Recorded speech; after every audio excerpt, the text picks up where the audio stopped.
Hey everybody, TC Kirkham here with the Road to Eurovision wrap-up show for SemiFinal 2, just over about 5-10 minutes ago. What a show. Really terrific show all the way around. 16 more acts trying to get into the finals on Saturday. Going to go over my impressions of the whole show right now, and hopefully you will get a kick out of it as well. There were some upsets and some really terrific performances and some unexpectedly good performances. We'll have to wait and see how it all went. But right now, let's get into it. Of course, they kicked it off with an intro recap of Tuesday's show. And I got to read my handwriting here. I have to take notes really quick. It was a lot of fun going into everything.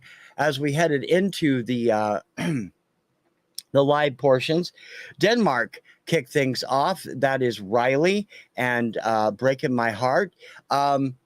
Good song.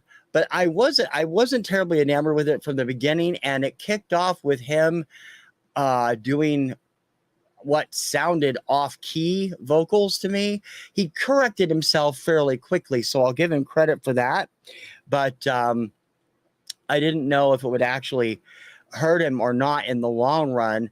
Overall, I really think he had a little bit too much vocoder, and I think a lot of people have been saying that all week long. But the performance was still not bad. He did a good job on camera. After that song, they went out to the crowd while they got ready for the second song. Host Alicia Dixon there talking to the crowd. What I don't think she realized is sitting directly behind her in the gallery was Iceland's Daddy Freyr, and Daddy was doing his best Chevy Chase imitation from Saturday Night Live. He was completely upstaging her. I'm sure she's going to kill him when she finds out what he was up to. I sincerely doubt that they were doing anything. He and his wife, Arnie, sitting there in identical clothes that scared the heck out of me. Back into the contest, Armenia was up second, Brunette and Future Lover. I have never been a big fan of this song. The staging is somewhat offbeat too. I know that she's got an enormous amount of fans out there, and I'm not saying it's a bad song. It's just not my cup of tea. I really thought the staging was too close to the video, that it would have been nice if they had upped their game a little bit. You know, it would have been fun. But, you know, overall, it was a pretty good performance without a question. Romania was up next. Romania, I was alone, I think, in this all the way around. I like this song, DGT Off and On by Theodore Andre, but he surprised the hell out of me. I love the nerd vibe from the original, from the national final, and the whole look and the feel, everything. He went totally acoustic on this number, or almost totally acoustic. Really surprised that it was, I mean, it really was a completely different presentation than what we saw in the national finals. I really like him. I wish more people understood. I get his vibe immensely. I hope he continues to record in English because I like him. I wasn't crazy about his pink Kenny outfit. If you're a Godzilla fan or a Gamera fan, you're going to know what that means. The outfit didn't do anything for me. I'm sorry. But other than that, it was, I thought it was an excellent performance, and it completely changed up what he did at the national finals. So that was nice. Coming up fourth, Estonia, Alika and Bridges. I have been a big fan of this song from the very beginning, and I really enjoyed it. The staging was identical to the live staging for her national finals. This woman has a voice that just won't quit. She is pitch perfect. Her performance literally gave me chills. I love this song. I really want to see her do well. It's just going to be, for me, it's true Eurovision magic. This song is perfect for Eurovision. Next up, Gustav representing Belgium. Yes, that's right. And Because of You. This song has a very George Michael vibe about it. I always liked it. It was the first song announced for this year's contest. I like him a lot. I like the staging. It's very similar to what they did at the national finals again. Great performance. He doesn't have a lot of big support among the fans out there, but I think it's pretty good, and I really thought he did a great job. We cut back to Anna, who is with The gentleman from the Ukraine, I'm sorry, I can't read what I wrote here, and Graham Norton, the two announcers for each of their respective countries, the commentators for Eurovision, talking about the different things that they've done over the years and how they've enjoyed it. I also have a note here where Alicia was talking about the vote, was interrupted by Scooch, who represented the Great Britain with the most oddball song ever in 2007, Flying the Flag for You. Great intro. I mean, I hadn't seen them since the Eurovision videos, and it was fun to see them again. And of course, that little bit was fun comedy too. Back into the contest. Next up was Cyprus. Cyprus represented by Andrew Lambro and Break a Broken Heart. This is, again, one of my favorite songs this year. Very simple staging. It's a little disappointing because I liked the kind of cluttered staging in the video. I did not see any national final for this. I love the waterfall. The waterfall, when you see it on TV, I don't know if it shows in the theater or in the arena where they're holding it.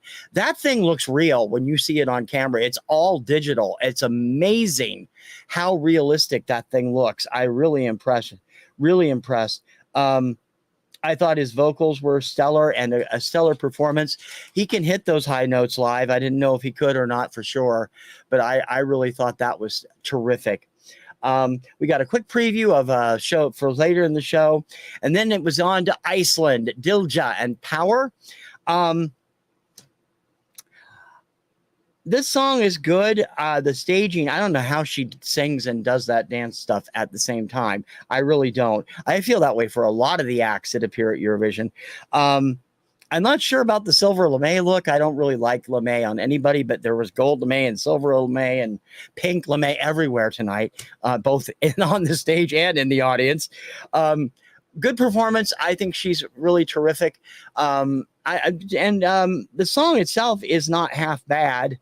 But as I said on my my countdown show on Monday, it's not Dadi. Dadi is just like one of my favorite performers ever. So, but I root for Iceland because of him, and he was there, and I'm sure he was rooting for them. It was a good performance. Next up, Greece and Victor Vernikos, What They Say. I got to be honest, this was the worst performance of the night, in my opinion. Victor the song itself is not very strong anyway. The song, how do I put this? He seems to be a great songwriter, but he's not cut out for performing, at least not what I can see. His voice is so-so. The song itself is pretty good, but the staging, yeah. Okay. I don't know who came up with the whole rolling around on the ground with the Greek letters all over you. That was weird. I just did not care for this performance at all. Poland was up next. That is Blanca and Solo. This one is subjective to whether or not you like it or not, like what you see or not. I'm not a big fan of this song. I'm a big fan of Poland. Usually they're one of these countries I go in and out with. Sometimes they're really great. Other times they just kind of bore me. This one just seems like a copy of the last couple of years on other songs. She's a competent performer. The staging was not the best. The performance was okay. That's all I can say for what I think of it. Next up, Slovenia, Joker Out and Carpe Diem. I thought this brought the house down. They didn't try to do anything magical. They just did some terrific stuff all the way around. I like the lead singer's voice. I think the band is really good. Now, I don't speak a word of Slovene, but LPS caught me last year too, and I know everybody's like, what for? Their song was brilliant, and for a group of kids that were way younger than the disco era, that song was brilliant. These guys, they really bring it home, and I can understand why they are one of Slovenia's biggest selling rock acts. Really like everything about it, and it is my number one pick, so I definitely enjoyed it. Georgia was up next. Georgia represented by Iru and Echo. This was good. I think she's got a great performance here. she is able to match what she does live on the videos live. The Stark staging, not the best, but not terrible either. I do love the like and the feel of the performance, though. The performance itself around the staging area. Her performance was stupendous. I really liked it. Next up, we got a small break with the history of Eurovision, and then it was back into the final competitors of the contest. San Marino was up next. Peaked Jack's Like an Animal. This song is not one of my favorites. It was good. The performance was good, but not great. Kind of meh all the way around. I like them. I think they're fun, but I don't know whether or not they are going to qualify because they don't have a lot of support out there. Next up, this year's version of Give That Wolf a Banana. Who the hell is Edgar from Austria's Taya and Selena? I really liked the fact that they kept the staging to a minimum on this.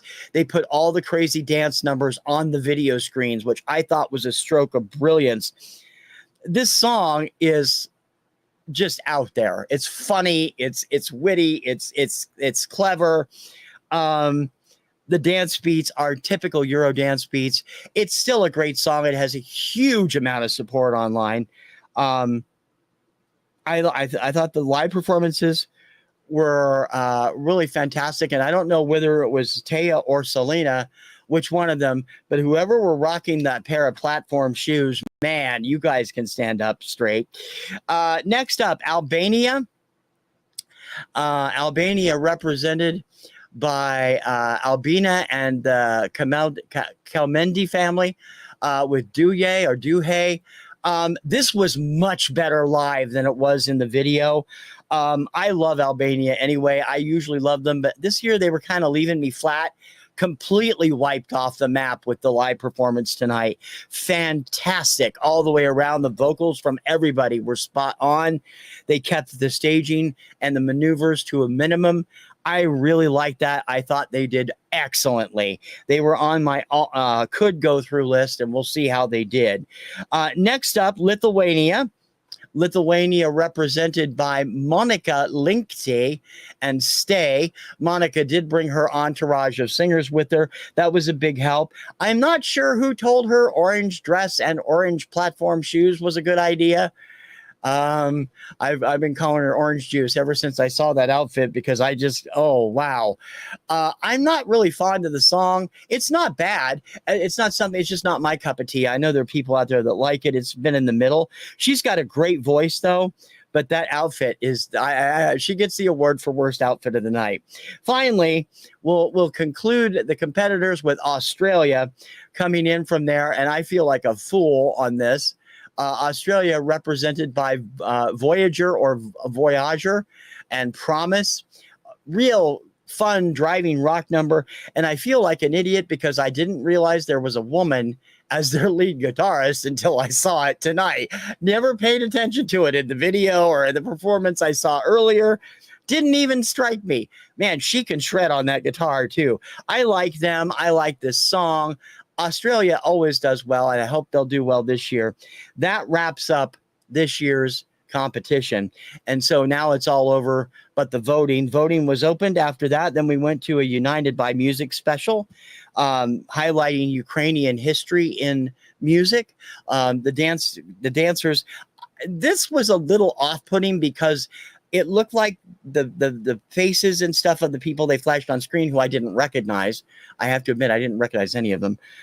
The way they were added to the outfits looked like they were blood stains. Not a good idea. Not a good look for Ukraine right now in the middle of this insurgence by Russia. But the performances were terrific. I did not know Carol of the Bells was performed originally, or I think it must have been written over there. I didn't know that, but it was terrific to see that. Next up, we got a recap for the vote, and then we went into we got into the ladies, our hosts for the evening, Alicia and Anna and I've forgotten the third. I've forgotten the Ukrainian lady's name at the top moment. Stepped into the Queen machine, and what we got back was a hilarious and extremely talented drag version of the three of them doing a routine called Free Yourself. Basically, hey, wake up and smell the coffee, you know? Really great fun. Interaction between Anna and the lead Queen there was fantastic at the end. We then went back to part 2 of Q or Not Q with Mons and Philomena from the other day. They ended up tying overall with predicting which songs they were shown did or did not qualify for previous Eurovisions. A lot of fun. Then we got a group of kids from Liverpool going back to school at Eurovision, getting the behind the scenes tour, seeing how everything works. A lot of fun with that. We then had our big 5 interviews for the day, plus the host country. Today it was Spain, UK, and Ukraine.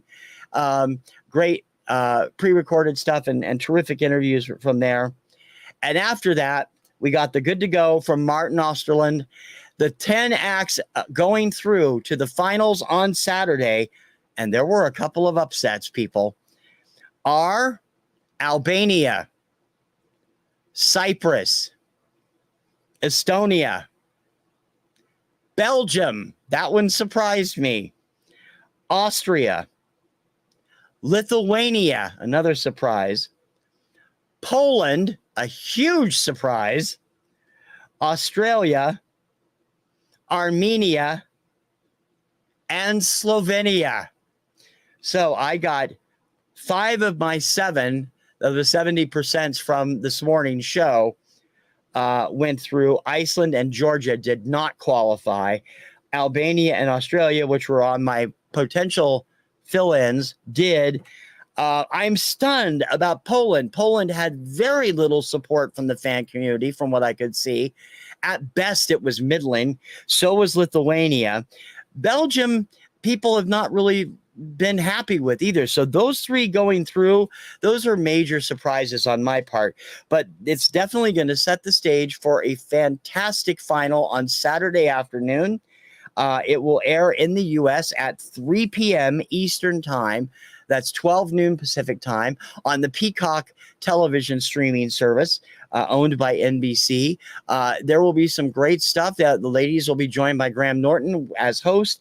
And it's going to be a fun time as we watch 26 incredible performances. And don't forget that show's twice as long. So it runs from about 3 to about 7:15 usually.